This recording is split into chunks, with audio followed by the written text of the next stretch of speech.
Hello my dear students, welcome to our channel Murugan Tech World. Easy to learn, easy to win. இந்த வீடியோவில் நம்ம என்ன பார்க்க போகிறோம் அப்படின்னா subject code AL3451 machine learning then subject code CS3491 artificial and intelligence and machine learning சப்ஜெக்டோடைய so AML சப்ஜெக்டில் இந்த கொஷின்ஸ் எல்லாம் உங்களுக்கு 4th யூனிட்டில் வரும். அடுத்து மிஷின் லேர்னிங் சப்ஜெக்டில் 3rd யூனிட்ல இருக்கக்கூடிய கொஷின்ஸ் இதே தான், same syllabus, same important questions தான், மாற்றங்கள் கிடையாது. ஸோ அதனால தான் காமனாக அப்லோட் பண்ணுறேன், ஓகேங்களா? ஸோ இப்போ என்ன கொஷின் பார்க்க போகிறோம் அப்படின்னா கே மீன்ஸ் கிளஸ்டரிங் அல்காரிதம் தான் இந்த வீடியோவில் நம்ம பார்க்க போகிறோம், ஓகேவா? ஸோ ரொம்ப இம்பார்ட்டண்டான கொஷின். கே மீன்ஸ் கிளஸ்டரிங் அப்படின்னா என்ன? இது ரொம்பவே ஒரு சிம்பிளான, ரொம்ப அதிகமாக யூஸ் பண்ணக்கூடிய one of the machine learning algorithm தான் இந்த கே மீன்ஸ் கிளஸ்டரிங் அல்காரிதம் அப்படின்றது.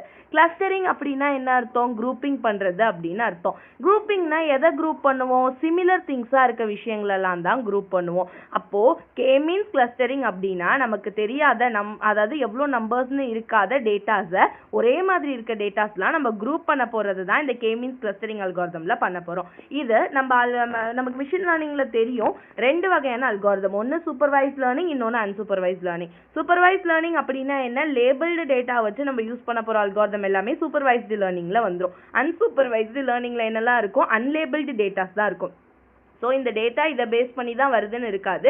ஸோ இது எங்கே ஒர்க் ஆகும்னா unsupervised லேர்னிங்கில் data without labelled outputs, ஓகேவா? ஸோ நம்ம ஹிடன் பேட்டர்ன்ஸ்லாம் எப்படி இருக்குன்னு கண்டுபிடிச்சி நம்ம குரூப்பிங் பண்ண போகிறோம். அதுதான் இந்த கே மீன்ஸ் கிளஸ்டரிங் அல்காரிதமில் பண்ண போகிற ஆக்டிவிட்டி. ஸோ இந்த மெயின் கோல் என்னன்னா ஒவ்வொரு கிளஸ்டருக்கும் centroid, that means center point எதுன்னு ஃபைண்ட் அவுட் பண்ணும். நெக்ஸ்ட் டேட்டா பாயிண்ட்ஸ் என்ன பண்ணணும்னா நியரஸ்ட், இப்போ வந்து ஒரு டேட்டா நான் கொடுத்துருக்காங்க அப்படின்னா அங்கங்கே டேட்டாஸ்லாம் இருக்குது. இதில் சென்டர் பாயிண்ட்டாக நான் ஒன்று சூஸ் பண்ணுறேன், ஓகேவா? ஸோ அந்த சென்டர் பாயிண்ட்டை ஃபஸ்ட்டு சூஸ் பண்ணிக்கிறது ஃபஸ்ட்டு. செகண்ட் பார்த்தீங்க அப்படின்னா data points assign to the cluster. இதே மாதிரி நான் எத்தனை சென்டர் பாயிண்ட் வேணால் நான் சூஸ் பண்ணிக்கலாம். அந்த சென்டர் பாயிண்ட்டுக்கு நியர்பை என்னெல்லாம் டேட்டா இருக்கோ அதெல்லாம் அந்த சென்டர் பாயிண்ட்டோடு சேர்த்து குரூப்பிங் பண்ணணும், அது செகண்ட். இதுதான் வந்து என்ன பண்ணுவோம் அப்படின்னா கே மீன்ஸ் கிளஸ்டரிங் அல்காரிதம்னு சொல்லுவோம். ஸோ சிம்பிளாக சொல்ல போனீங்க அப்படின்னா group similar data point together and keep different group as far apart possible. So ஒரு சென்ட்ராய்டுக்கு சம்மந்தமே இல்லாத விஷயங்களை, குரூப்பிங் பண்ண முடியாத விஷயங்களை அவாய்ட் பண்ணி வைக்கிறது தான் இந்த கே மீன்ஸ் கிளஸ்டரிங்கோட மெயின் திங்காக இருக்குது, ஓகேவா? ஸோ பாருங்க, இது K means clustering group similar data points into cluster without needing labelled data. Labelled data தான் இருக்கணும்னு அவசியம் இல்லை. Unlabelled டேட்டாவுக்கு unsupervised learning algorithm use பண்ணி நம்மளால என்ன பண்ண முடியும் அப்படின்னா குரூப்பிங் பண்ண முடியும் டேட்டாவை அப்படின்னு கொடுக்கறது தான் இந்த கே மீன்ஸ் கிளஸ்டரிங்கோட வேலை. So it helps to identify the natural grouping in அன்லேபிள் data set, then work by grouping data points based on the distance to the cluster, ஓகேவா? தென் இப்போ ஒர்க்கிங்ல பாத்தீங்க அப்படின்னா இந்த டயக்ராம் நீட்டா போடுங்க. ஸோ ஃபர்ஸ்ட் பாயிண்ட் என்ன? Choose initial centroid. நம்ம வந்து ரேண்டமா அங்கங்க என்ன பண்ணணும்னா டேட்டா பாயிண்ட்ஸ்ல இனிஷியல் சென்ட்ராய்டை சூஸ் பண்ணணும். ஸோ இங்க நான் என்ன பண்ணியிருக்கேன்னா நிறைய டேட்டா பாயிண்ட்ஸ் இருக்கு, அதை வந்து நார்மல் இந்த கிரே எக்ஸ்ல மென்ஷன் பண்ணியிருக்காங்க. அதுக்கு ஒரு 3 இடத்துல நான் சென்ட்ராய்டு வந்து சூஸ் பண்ணிட்டேன். இது ஃபர்ஸ்ட். சென்ட்ராய்டு சூஸ் பண்ணதுக்கு என்ன பண்ணணும்? ஒவ்வொரு சென்ட்ராய்டு பக்கத்துல நியர்பை யார் இருக்கான்னு சொல்லி அந்த சிமிலர் டேட்டாவை பாயிண்ட் அவுட் பண்ணணும். அது என்னது? நமக்கு second point. So assign points to the nearest centroid. ஒவ்வொரு சென்ட்ராய்டுக்கும் நியர்பை என்னெல்லாம் பாயிண்ட்ஸ் இருக்கோ சென்ட்ராய்டு பண்றோம். ஸோ கிளஸ்டர் 1 ப்ளூ கலர்ல, கிளஸ்டர் 2 வந்து கிரீன் கலர்ல, கிளஸ்டர் 3 எல்லோ கலர்லன்னு சொல்லிட்டு என்ன பண்ணிடுறோம்? நியர்பை சென்ட்ராய்ட்ஸ் எல்லாத்துக்குமே பாயிண்ட்டை வந்து மென்ஷன் பண்ணிட்டோம். Third, update the centroids. இப்போ அந்த பாயிண்ட்ல இருந்து யாருக்கெல்லாம் சிமிலர் குரூப் இருக்கு நம்ம என்ன பண்ணலாம் அப்படின்னா சென்ட்ராய்டை வந்து மாத்தலாம், ஓகேவா? ஸோ நியூ சென்ட்ராய்டு யாரெல்லாம் போடுறோமோ அவங்கள சென்ட்ராய்டு பண்ணிக்கலாம். ஸோ இதே மாதிரி நெக்ஸ்ட் நம்ம சென்ட்ராய்டு மாத்திட்டே போய் அன்டில் நம்ம வந்து ஒரு ஃபைனலா ஸ்டேபிளான விஷயங்கள் கண்டுபிடிக்கிற வரையும் ஃபைனலா நமக்கு தேவையில்லாத டேட்டா வேரியன்ஸ் யூஸ் பண்ணி அவாய்ட் பண்ணிட்டு ஒரே மாதிரியான டேட்டாவை குரூப் பண்ணிக்குவோம், ஓகேவா? இதுதான் இப்படிதான் வந்து நமக்கு ஒர்க் ஆகும், ஓகேவா? ஸோ இதுதான் இங்க ஸ்டெப்ஸ்ல கொடுத்துருக்கோம். ஃபர்ஸ்ட் இனிஷியலைசேஷன், அடுத்து assignment step, update step, repeat. நம்ம எவ்வளவு நேரம் முடிக்கணுமோ எத்தனை ஐட்ரேஷன் வேணாலும் போகலாம், ஓகேவா? Then why use K means clustering. எதுக்காக இந்த கே மீன்ஸ் கிளஸ்டரிங் அல்காரிதம் மெயினா யூஸ் பண்றோம் அப்படின்னா நிறைய அப்ளிகேஷன்ஸ்ல மெயினா பார்த்தா இது ஒரு சிம்பிளான அல்காரிதம்னால யூஸ் பண்றோம். எங்க அப்படின்னா டேட்டா செக்மெண்டேஷனுக்கு தான் ஃபர்ஸ்ட் யூஸ் ஆகுது. தட் மீன்ஸ் டேட்டா செக்மெண்டேஷன் அப்படின்னா என்ன? டேட்டாவை பிரிச்சு எடுக்கிறது. ஸோ குரூப்பிங் பண்ற பண்ணுறதுக்காகவும் இப்போ ஒரு பிஸ்னஸ் பண்ணுறோம் அப்படின்னா அந்த இடத்துல கஸ்டமர்ஸை நம்ம குரூப் பண்ணணும். எப்படி குரூப் பண்ணுவேன்? அந்த கஸ்டமரோட பிஹேவியரை சூஸ் பண்ணி பண்ணலாம். அவங்க எந்த மாதிரி பர்ச்சேசிங் பேட்டர்ன் இருக்குது, எந்த மாதிரி வெப்சைட்டோட இன்ட்ராக்ட் பண்ணுறாங்க, எவ்வளோ நேரம் பார்க்குறாங்க, எந்த மாதிரி ப்ராடக்ட்ஸ் அவங்க அடிக்கடி வியூ பண்ணுறாங்க, இந்த மாதிரி ஒவ்வொரு விஷயங்களை பேஸ் பண்ணி நான் என்ன பண்ணலாம் அப்படின்னா குரூப்பிங் பண்ணலாம். இதுதான் டேட்டா செக்மெண்டேஷன் அப்படின்னு சொல்லுவோம். அதுக்கு இந்த கே-மீன்ஸ் கிளஸ்டரிங் மெயினாக யூஸ் ஆகுது. Second, image compression. Image compression அப்படின்னா ஒரு இமேஜ் பிக்சலை கன்க்ளூட் பண்ணி நம்ம கம்மி பண்ணுறதுக்கும் யூஸ் ஆகுது. So it can be used to reduce the complexity of the image by grouping similar pixel into the cluster. ஒரே பிக்சலில் இருக்க டேட்டாவெல்லாம் நான் ஒரு குரூப்பில் போடுறப்ப எனக்கு இமேஜ் கம்ப்ரெஷனுக்கு மெயினாக வந்து என்ன ஆகுது அப்படின்னா இந்த கே-மீன்ஸ் கிளஸ்டரிங் அல்காரிதம் யூஸ் ஆகுது.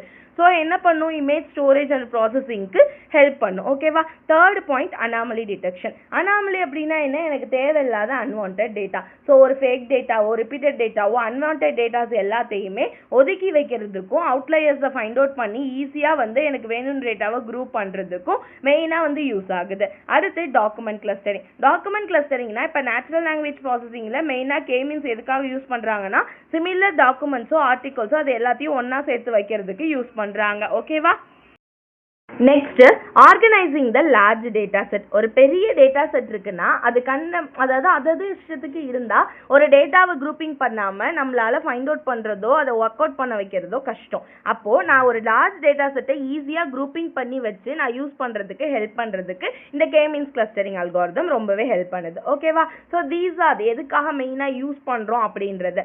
அடுத்து, limitations of K means clustering. So எனக்கு வந்து சம் லிமிட்டேஷன்ஸும் இருக்கும்ல, டிஸ்அட்வான்டேஜஸும் இதை யூஸ் பண்ணுறதுக்கு. First, choosing the right number of cluster. So இது one of the biggest challenge என்ன அப்படின்னா எவ்வளோ கிளஸ்டர்ஸை நம்ம ஒரு டேட்டா செட்டில் கிரியேட் பண்ணலாம் அப்படின்ற குழப்பத்துக்கு நம்ம வர்றதுக்கு இந்த கே-மீன்ஸ் கிளஸ்டரிங் அல்காரிதம் இன்னைக்கு. ஓகேவா? ஏன்னா எத்தனை நான் கிளஸ்டர் போடலாம் அப்படின்றதே எனக்கு ஒரு பெரிய டவுட்டாக வரும். அதே மாதிரி sensitive to initial centroid. First யாரை நான் சென்ட்ராய்டு வந்து ஆரம்பிக்கிறேன், எந்த சென்ட்ராய்டு வச்சு இது பண்ணுறேன், ஃபைனலாக எந்த சென்ட்ராய்டில் நான் முடிக்கணும், இந்த மாதிரி கன்ஃபியூஷன்ஸ் ரேண்டமாக சூஸ் பண்ணுறதுனால நமக்கு வரலாம். அடுத்து, non-spherical cluster. That means K-means assumes that the cluster are spherical and equally sized. ஒவ்வொன்றும் ஒரே சைஸ்ல. ஸ்பெரிக்கல் அப்படின்னா என்னன்னு சொல்லுவோம்? இந்த மாதிரி டேட்டாவை குரூப்பிங் பண்றது.